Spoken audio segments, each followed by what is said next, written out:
If you want to understand international politics today, it's important to analyze how warfare has changed in recent history. There are some people who claim that in the 21st century, there have been fewer wars than in the 20th century and previous centuries. However, that misunderstands how war has evolved. With the creation of nuclear weapons and other technologies, it is now more dangerous to wage conventional war with militaries of different states fighting each other.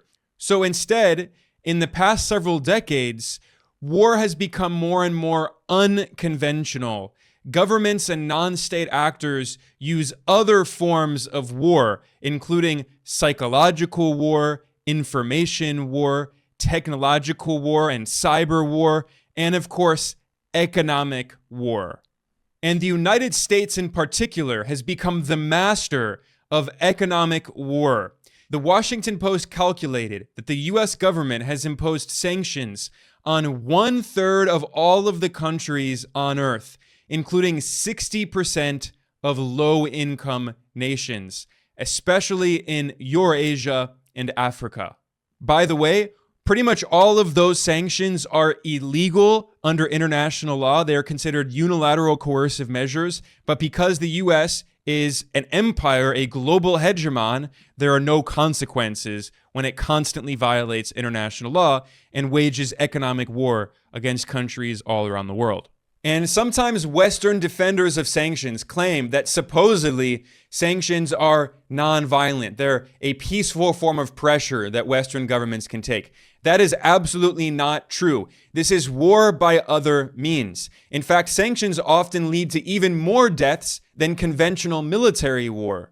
A peer-reviewed study published in the leading medical journal, The Lancet, in 2025 by leading scholars found that economic sanctions imposed by the USA or the European Union were associated with more than 560,000 deaths per year on average from 1971 until 2021. That is 500,000 deaths on average per year over 50 years. We're talking about tens of millions of deaths caused by these illegal Western sanctions.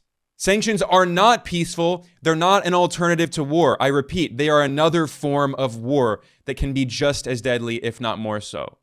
And of course, one of the main targets of this aggressive U.S. economic warfare is Iran. The U.S. government, for years, not just under Trump, has tried to crush the Iranian economy in order to destabilize and overthrow the Iranian government.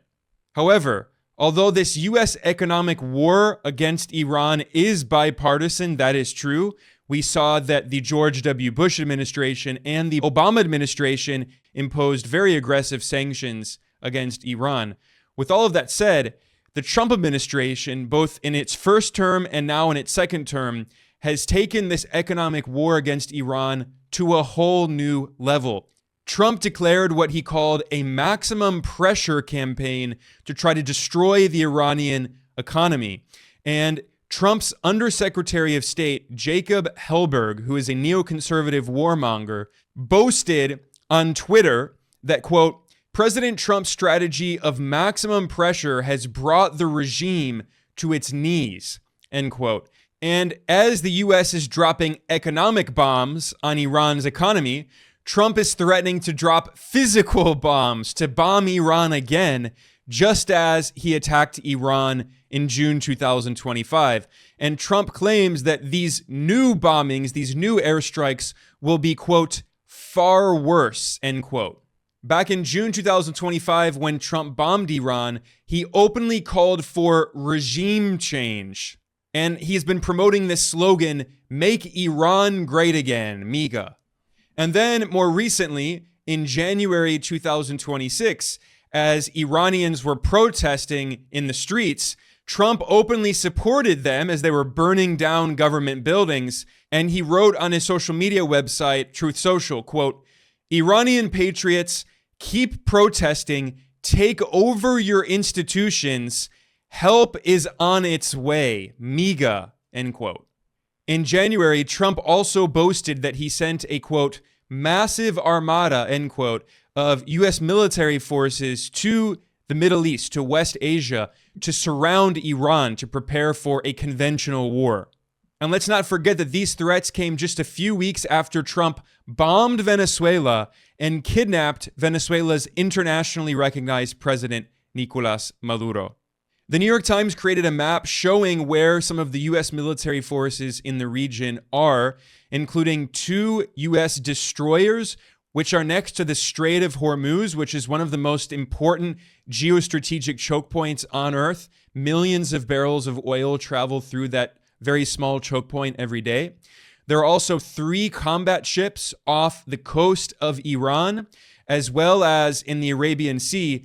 The USS Lincoln, an aircraft carrier, has been deployed along with 3 more destroyers, in addition to a U.S. guided missile destroyer near the Suez Canal, another very important geostrategic choke point off the coast of Egypt, and then 2 more U.S. destroyers in the Mediterranean off the coast of Lebanon.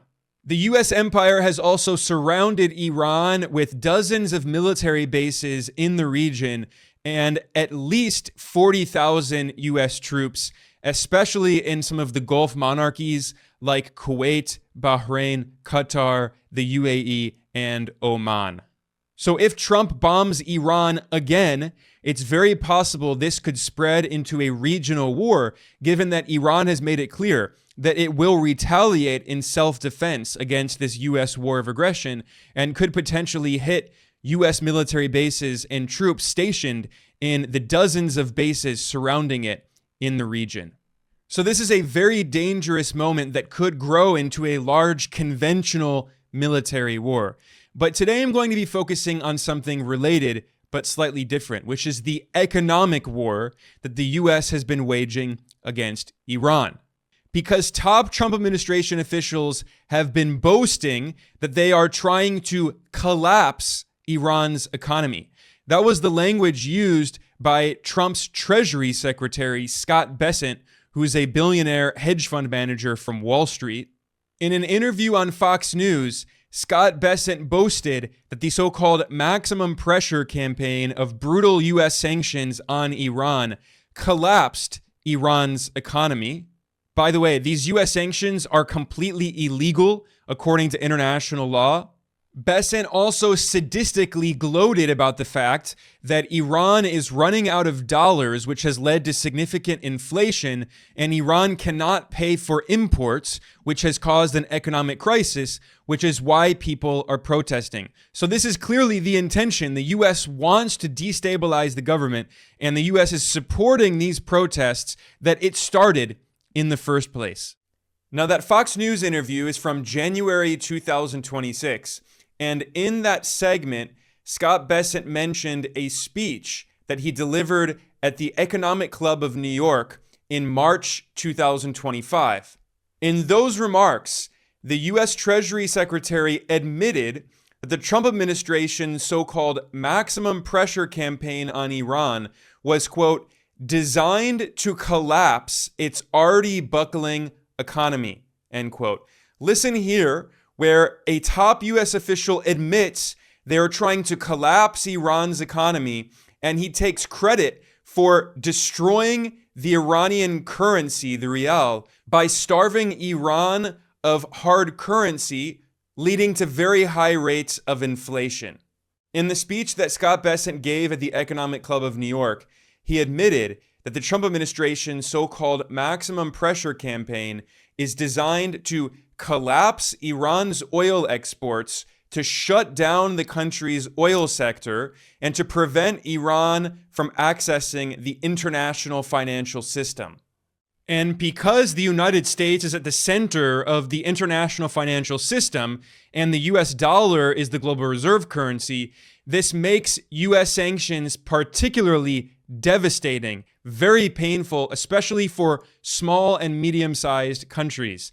Now, there are large countries, superpowers like China and Russia, that have shown that they are basically too big to sanction, if you will. But US sanctions on smaller countries, relatively, like Cuba and Venezuela and Iran, have been extremely destructive. because these countries are not big enough to develop their own alternative financial structure.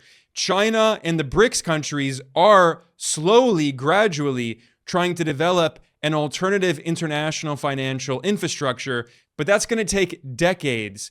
Iran, meanwhile, has been suffering under these suffocating sanctions. And by the way, what's even more sadistic about this is that top US government officials have been gloating about the economic harm they're causing to the Iranian people. In his speech at the Economic Club of New York, Scott Bessent said that the goal of the US is, quote, making Iran broke again. And when the US Treasury Secretary joked that they're trying to make Iran broke again, you could hear these Wall Street executives all applauding and clapping in joy.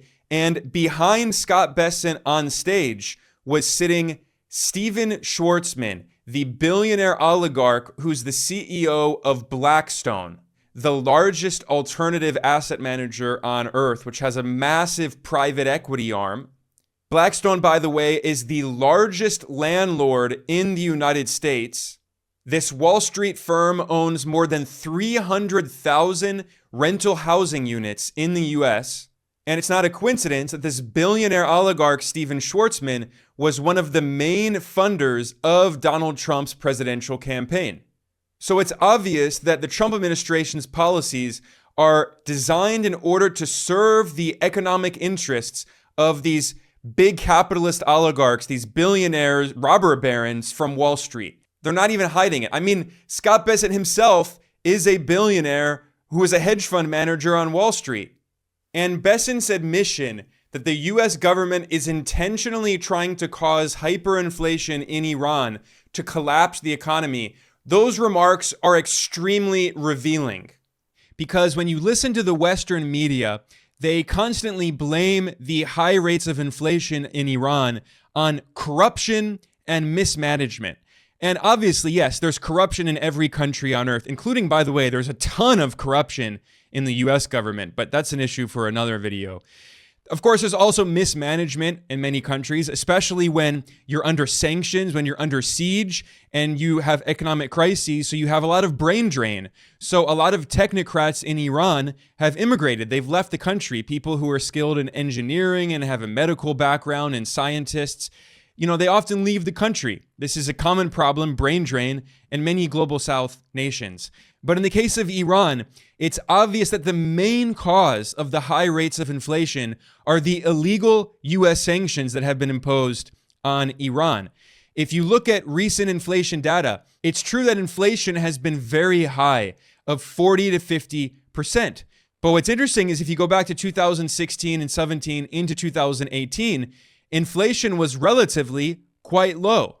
And why is that? It's because in 2015, the US signed the Iran nuclear deal with Iran, and the US lifted the illegal sanctions that it had imposed. However, Trump then unilaterally withdrew the US from this agreement in 2018 during his first term as US president. This was a blatant violation of international law because the Iran nuclear deal had originally been agreed to by the Barack Obama administration and the 5 permanent members of the UN Security Council, plus Germany and the European Union. All of these major countries signed the Iran nuclear deal, and it was written into international law with the UN Security Council resolution. And then Trump came into power in his first term, and in 2018, he unilaterally tore up that agreement, and he illegally imposed sanctions on Iran. And this was part of the US empire's so-called maximum pressure campaign to try to destabilize the Iranian government. And now in Trump's second term, you have the US Undersecretary of State admitting that this strategy of maximum pressure has brought the so-called regime to its knees. And this caused inflation in Iran to skyrocket. It's not a coincidence that if you look at some of the countries with the highest rates of inflation on earth, many of them have been sanctioned by the United States and the West more broadly, including Iran, Venezuela, Zimbabwe, and Sudan. Now, in the case of Argentina, Argentina has tons and tons of debt denominated in US dollars owed primarily to the International Monetary Fund, the IMF. So it has to print money in order to pay this debt owed to the US-dominated IMF. It's not sanctions, but the point is that many countries that are suffering from hyperinflation or high rates of inflation are also suffering from US sanctions. That's not a coincidence. As Scott Bessent himself admitted, this is the intended impact of these illegal sanctions to crush the Iranian economy.